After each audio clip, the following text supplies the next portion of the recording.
वो जहाज जो सोना नहीं, खुशबू लेकर डूबा था। 1715 की हिंदुस्तान और अरब दुनिया की हैरान कुन सच्ची कहानी। 1715 का जमाना। बहरी हिंद उस दौर में दुनिया की सबसे मसरूफ तिजारती गुजरगाहों में शुमार होता था।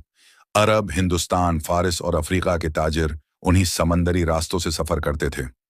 कहीं मसाले जाते, कहीं रेशम, कहीं हीरे और कहीं नायाब इत्र। उन्हीं दिनों गुजरात के साहिली शहर सूरत में एक नौजवान इत्र फरोश अब्दुर्रहमान कुरैशी रहता था। उसकी दुकान आम दुकानों जैसी नहीं थी।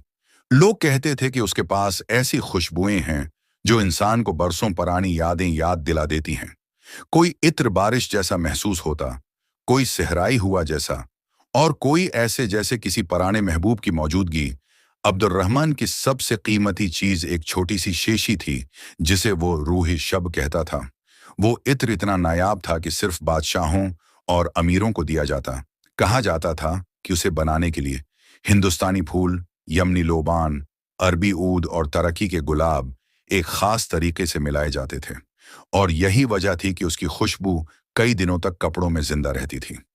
एक दिन अमान के एक अमीर ताजिर ने अब्दुर्रहमान को पेशकश की कि वो अपनी खुशबुओं का खजाना एक बड़े अरबी जहाज के जरिए मस्कत ले जाए, क्योंकि वहां के शाही दरबार में उस इत्र की मांग पैदा हो चुकी थी। अब्दुर्रहमान ने अपनी जिंदगी भर की कमाई, नायाब शेशियां और रूह शब का असल नुस्खा एक लकड़ी के संदूक में बंद किया और जहाज नूरुल बहर पर सवार हो गया। जहाज शानदार था, उसके बादबान सफेद थे और लकड़ी पर सुनहरी नक्श बने हुए थे। सफर के पहले दिन सब कुछ पुरस्कून रहा।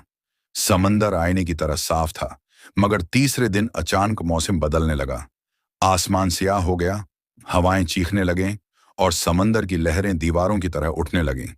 मलाह खौफजदा हो गए, क्योंकि बहरे हिंद के उस हिस्से को लोग खामोश कब्रिस्तान कहते थे, जहां कई जहाज बगैर निशान के गायब हो चुके थे। अब्दुर्रहमान ने अपने संदूक को मजबूती से पकड़ा हुआ था, क्योंकि उसके लिए वो सिर्फ दौलत नहीं बल्कि उसकी पूरी जिंदगी थी।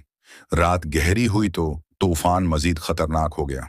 बजली आसमान को चिर रही थी। जहाज लकड़ी के खिलौने की तरह हल रहा था। फिर एक खौफनाक आवाज आई, जैसे जहाज नीचे से टूट गया हो। मिलाह चीखने लगे, पानी तेजी से अंदर भरने लगा। लोग अपनी जान बचाने के लिए भागने लगे। अब्दुर्रहमान आखिरी बार अपने संदूक की तरफ लपका, मगर एक बड़ी लहर उसे जहाज के फर्श पर गिरा गई। चंद लम्हों बाद नूरुल बहर समंदर में गायब हो चुका था। सुबह जब तूफान रका तो साहिलों पर टूटी हुई लकड़ियां और चंद लाशें मिले, मगर जहाज का कोई निशान न मिला। लोगों ने समझा कि सब कुछ खत्म हो गया। मगर चंद दिन बाद ओमान के साहिल के करीब माही गेरों ने एक अजीब बात महसूस की। रात के वक्त समंदर की हवा में गैर मामूली खुशबू फैल जाती थी। ऐसी खुशबू जो किसी ने पहले कभी महसूस न की थी। वो खुशबू न सिर्फ साहिल बल्कि पूरे कस्बे में फैल जाती। लोग हैरान रह जाते। कुछ कहते ये जन्नत की खुशबू है, कुछ कहते ये डूबे हुए जहाज की आखिरी सांस है। फिर एक बूढ़े मल्लाह ने दावी किया कि उसने चांदनी रात में समंदर के अंदर एक टूटा हुआ संदूक देखा था, जिससे रोशनी और खुशबू निकल रही थी। मगर जब वो करीब गया तो वो पानी में गायब हो गया। साल गुजरते गए, मगर ओमान और गुजरात के साहली इलाकों में ये कहानी मशहूर हो गई कि बाज रातों में बहरे हिंद की हवा अचानक खुशबूदार हो जाती है, और लोग कहते हैं कि वह रूह शब की खुशबू है जो अब्दुर्रहमान के डूबे हुए जहाज से आज भी समंदर में जिंदा है।